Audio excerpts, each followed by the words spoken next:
இந்த வீடியோல நம்ம என்ன பார்க்க போறோம் அப்படின்னா when foreign judgments are not conclusive அப்படின்னு பார்க்க போறோம். அதாவது foreign judgment அப்படின்னா என்ன அப்படின்னா ஃபாரின் கோர்ட்டால கொடுக்கக்கூடிய ஜட்ஜ்மெண்டோட பேர் தான் ஃபாரின் ஜட்ஜ்மெண்ட். இது வந்து செக்ஷன் 13 ஆஃப் சிபிசில இருக்கு. ஸோ ஃபாரின் ஜட்ஜ்மெண்ட் வந்து சில சமயம் ஃபாரின் கோர்ட்ல கொடுக்கக்கூடிய ஜட்ஜ்மெண்ட்டை கூட இங்க வந்து நம்ம கன்க்ளூசிவா எடுத்துக்கலாம். அதை வந்து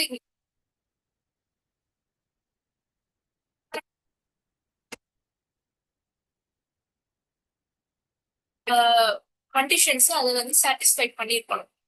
பட் சில அஹ், சில சர்க்கம்ஸ்டன்சஸ்ல வந்து கன்க்ளூசிவா அதாவது இறுதி தீர்ப்பா நம்மளால எடுத்துக்க முடியாது. ஏன் அப்படின்னு பார்க்கும்போது அதாவது இப்போ வந்து ரெண்டு பார்ட்டிஸ் இருக்காங்க. அவங்க வந்து ஃபாரின் கோர்ட்ல போய் கேஸ் போட்டு அதுல ஒரு ஜட்ஜ்மெண்ட் கொடுக்குறாங்க. ஸோ அதே பார்ட்டிஸ்க்கு அதே சப்ஜெக்ட் மேட்டர்ல அதே சைட் டைட்டில்ல வந்து இங்கேயும் ஒரு கேஸ் நடக்குது அப்படின்ற போது அந்த ஃபாரின் கோர்ட்ல கொடுத்த ஜட்ஜ்மெண்ட்டை இவங்க கன்க்ளூசிவா இங்க வந்து அதை என்ஃபோர்ஸ் பண்ண கேட்கலாம், இங்க வந்து நடைமுறைப்படுத்த கேட்கலாம். எந்த சமயத்துலன்னா இங்க கொடுக்கக்கூடிய சில கண்டிஷன்ஸ் இந்த எக்ஸப்ஷன்ஸ் எல்லாம் இல்லாம இருந்தது அப்படின்னா அதை கன்க்ளூசிவ் பண்ண கேட்கலாம். ஆனா இந்த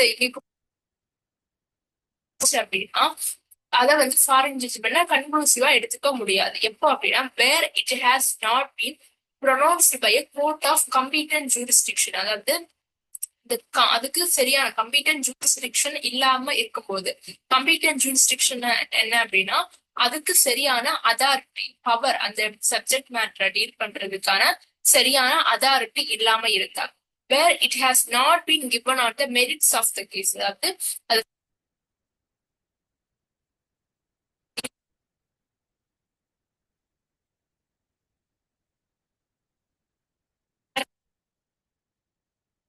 அந்த ஜட்ஜ்மெண்ட் கொடுத்திருக்காங்க அப்படின்ற பட்சத்துல where it appears on the face of the proceeding to be founded on an incorrect view of international law and refusal to recognize the law of India in cases in which such law is applicable. அதாவது ஒரு international லாவுக்கு incorrect வியூல வந்து என்ன அப்படின்னா அவங்க வந்து ஒரு ப்ரொசீடிங்ஸை வந்து ஃபாலோ பண்ணாங்க அப்படின்னா, ஆர் இல்ல வந்து அவங்க இந்தியன் லாவை வந்து ரெகனைஸ் பண்ணாம அந்த சப்ஜெக்ட் மேட்டர்ல இந்தியன் லாவா அப்ளிகபிள் ஆனா இந்தியன் லாவை ரெகனைஸ் பண்ணல அப்படின்னா, where the proceedings in which judgment was obtained are opposite to natural justice. அதாவது நேச்சுரல் ஜஸ்டிஸ்னு ஒரு பிரின்சிபல் இருக்கு இல்லையா, அந்த நேச்சுரல் ஜஸ்டிஸ்க்கு ஆப்போசிட்டா இருக்கிற பட்சத்தில்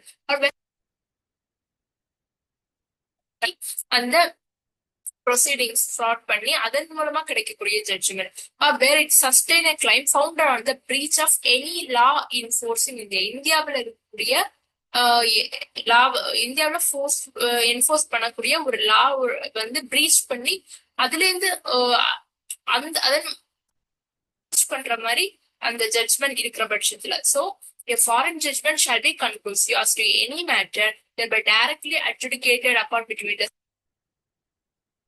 under whom they are any of them claim litigating under the same title, except where it has not been pronounced by a court of competent jurisdiction or where it has not been given on the merits of the case, where it appears on the face of the proceeding to be founded on an incorrect view of international law or refusal to recognize the law of India in cases in which such law is applicable, or where the proceedings in which judgment was obtained are opposite to natural justice, where it has been obtained by fraud, or where it substance a claim founded on the breach of any law in force in India. So அதாவது இந்த மாதிரி conditions எல்லாம் இருந்துச்சு அப்படின்னா அந்த foreign ஜட்ஜ்மெண்ட்டை வந்து கன்க்ளூசிவா எடுத்துக்க முடியாது.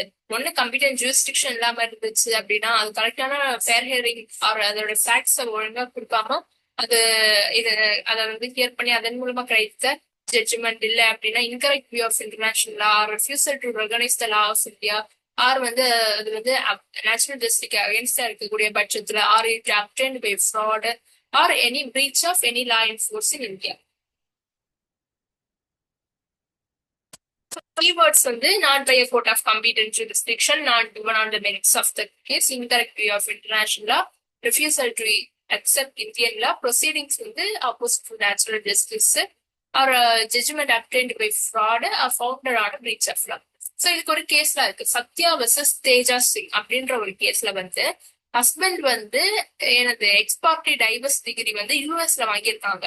சோ அவங்க வந்து சொல்றாங்க இந்தியாவில இதை வந்து என்ஃபோர்ஸ் பண்ணணும் அப்படின்னு. அப்ப சுப்ரீம் கோர்ட் என்ன வந்து இதை வந்து என்ன அதை ரெஃப்யூஸ் பண்ணாங்க. அந்த ஃபாரின் டிகிரியை வந்து அதை ரெகனைஸ் பண்றது ஃபாரின் கோர்ட் வந்து ஹேஸ் நோ ஜூரிஸ்டிக்ஷன் அப்படின்னு சொல்றாங்க. ஏன் அப்படின்னா ஹஸ்பண்ட் வந்து அங்க டெம்பரரியா தான் வந்து வாழ்ந்துட்டு இருக்காங்க, ரிசைட் பண்ணிட்டு இருக்காங்க, தவிர அங்க வந்து பெர்மனண்டா டொமிசைல் கிடையாது.